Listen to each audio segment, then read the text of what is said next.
আর কোন সময় গরস্তিরে আপনি মারতে পারবা, মারার সময় আছে।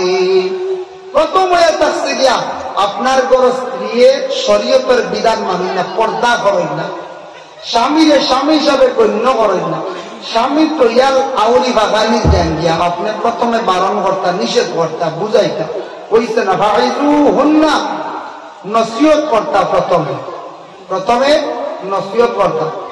এরপরে হইছে না বলে অতরিবু হন না বিল মাদাজি, এরপরে কইতা তুমি মানছেন না, আবার গরস্ত্রী কি কইছেন না আপনি বিছনা আলোক করো, বিছনাটারে আলোক করি না, বিছনা আলোকের পরে কিন্তু হইছেন না অতরিবু হন না, আপনি মারতে পারো, আপনার গরস্ত্রীরে আপনি মারতে পারো, মারার অধিকার আছে বাবা, মারতে পারো। কিরা মারতা স্বামী হলে বলে এক হুকুম হইল গিয়া বালিশ দিয়া মারতা, বালিশ দিয়ে কেউ মারবার বলছে জি না, বালিশ মারিয়া রুমি সারা পারে জি, বালিশ দিয়ে কেউ মারবার জি না, সেও মারবেন না, বালিশ দিয়া মারার হুকুম আইছে বলে তোমার গরস্ত্রীরে তুমি তাহলে কি করো, বালিশ দিয়া মারামারি করো, মারতে পারো। গরস্ত্রী শুনডা না, গরস্ত্রীরে তুমি তাহলে বালিশ দিয়ে মারতে পারো, বালিশ দিয়ে মারছো না, বাড়ির কঞ্চি দিয়া পিঠির মধ্যে মারতে পারো, একটা কি বেশি মারার অধিকার নাই।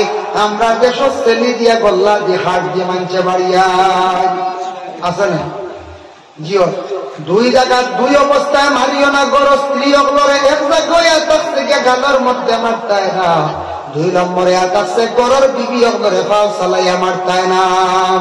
আমরা তো গালো মারিয়া নাহর ভুলু লুড়াই দেখবি হয় তা ওইছে ঘটনা, ফুল ঠিক করবা যারা কি কইছে বুঝি সরে ফুল ছুটি গেছে, কি হরিমান মাইল মারন গালো মারতায় না, গালো হরিস তো বলতা হয় লাগি গালো মারতায় না, আর হাও চালাইয়া মারতায় না।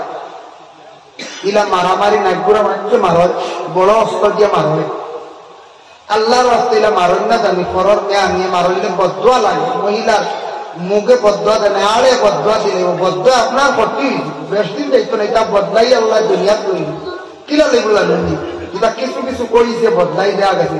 ঘরের বেটিন করে খুব মারছর সাতাইছ, বাজে কয়েকদিন পরে হরুতামটা বড় হয়ে গেছে, বেটির গেছে ভাবা বুঝাইছিল, এখন টাইম শেষ কমজোর, এখন তার আর হওয়ার নাই, হরুটা গরম হয়ে যায়, মারবা ফিরে বুঝাইছিল, এখন তাই হয়ে গেছে নরম, এখন তাই না আউরি চলটা না জোরে হানি আছে না, আর বেটি আগে মায়ের কাছে চেঁচা খাইয়া তো ঠিক হয়েছে, তো এখন বেটি গেছে তার কাম বুঝাইছে গরম, এখন টাইম দুর্বল কমজোর, বড় কষ্ট করতে, এটা বদলাই আল্লাহ দুনিয়া করি না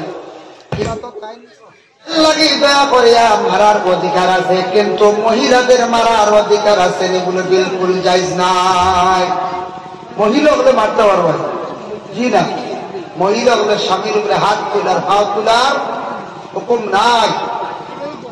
যদি হয় বলে না না আমরা অধিকার নাই, এখানে বাংলাদেশের তসলিমা নাসরিনে হইল এক পুরুষে 4 মহিলা বিবাহ যায়, যার আমরা সেনে নাই, আমি এটা কোরআনের হুকুম মানি না, বুঝেছি।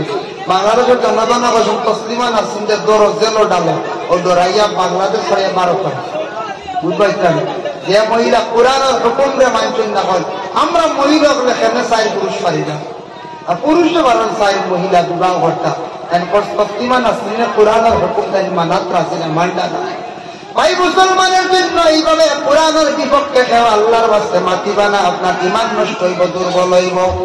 যার জন্য আল্লাহর বন্দেগান এর লাগে আমরা স্বামী হলে গরস্ত্রী হল লাগে সুন্দর ব্যবহার করতাম। দেখো আয়েশা সিদ্দিকা রাদিয়াল্লাহু তাআলা আনহা বর্ণনা করেন, আমি যে দিকে পাত্রের মধ্যে মুখ লাগাইয়া খাইলাম, একদিন দেখলাম রাসূলুল্লাহ ওই দিকে মুখ লাগাইয়া খাইছেন। খাওয়ার পরে আমি বললাম, ইয়া রাসূলুল্লাহ আপনি দেখি ওই দিকে পাত্রের ঘুরাইয়া মুখ লাগাইয়া খাইলা।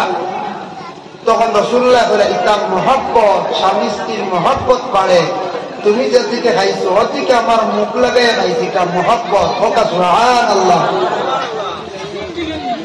2 নম্বরে আয়েশা সিদ্দিকা বর্ণনা করেন, আমি যখন রুটির তাও দিতে সময় রাসূলুল্লাহ চুলার মধ্যে এইভাবে আগুন জ্বালতে না, সাত দিলে আমি নিষেধ করলাম, ইয়া রাসূলুল্লাহ আপনি সাত দিবেন না। রাসূলুল্লাহ ফরমান, কি মেহনতি ওয়া আহলিহি, আলো পরিবারের মেহনত করা যেটা এটা হইল একটা ইবাদত। পরিবারকে সাহায্য করতা, পরিবারকে কোনো সময় খামো শান্তি দাও। প্রয়োজনে আপনার গরজ স্ত্রীরে আপনি প্রয়োজনে খাজো সাধ্য কোনো আইন নাই। আমার নবী আয়েশা সিদ্দিকারে সাহায্য করছেন, আমরা এর বিপরীত আমরা গরজ স্ত্রী আপনার সাহায্য করি না, করিনি। যদি কোনো বাইয়ে কোনো লাগাবাড়ি বাইয়ে সাহায্য করিলে গরজ স্ত্রীরে, আর লাগাবাড়ির আর এক বাইয়ে দেখিলেন বাজারকে কোন তুলে দিবা, তুলে দিন না এখান বাজারও বলবা অমুকর বাড়ি অমুককে তাঙ্গর পরিবারটা সার দিত না, ওটা কিতা কিতি বই নেই মানছি জিও জিও ও এটা কই ওটা বুঝোই তো কিতা কই, এটা আসলে বাদ জিনিস, আসলে বাদ জিনিস। স্ত্রীরা আপনি সামনে সাহায্য করতে শান্তিটা প্রয়োজনীয়, আমার নবী সাথ দিচ্ছেন এটা সুন্নত, যার জন্য আল্লাহর বন্দেগণ গড়ের পরিবারের বিবি অগলরে খামা সাহায্য করক কি মেহনতি ওয়ালিহি, পরিবার আহলে পরিবারের মেহনত করক, এইটা একটা ইবাদত। আপনার গরজ স্ত্রী খুশি হইয়া আপনার ওলা সাহায্য করবা, খেদমত করবা। তাই আল্লাহর বন্দেগণ মহিলাদের জন্য জানানো হয়েছে আর রিজালু কাওয়ামুনা আলান নিসা, ও মহিলা হল তোমাদের স্বামী হলইলা গেলি জিম্মাদার। জিম্মাদার মানে তোমাদের স্বামী হলইলা তোমাদের সর্দার, তুমি তার সর্দার হওয়া চাইও না। তোমাদের স্বামী আপনার লাগে দুর্ব্যবহার করিও না, স্বামী আপনার মন কষ্ট দেওয়ার যাইও না। ফাতিমা জানাইলা ও গো স্বামী, আমি যদি আপনার হাতে যদি মারা যাই তাহলে আমি বড় ভাগ্যবতী হইব। ফাতিমা বলে এখানে বলে আমার আব্বা জানে কইছ, কোন মহিলা যদি মারা যায় আর স্বামী যদি মায়ার নজরে যদি চকুর বানে যদি জমিনও ছাড়ি দিয়ে ওইটাই মহিলার লাগি জাহান্নামের আগুন হারাম হয়ে যায়।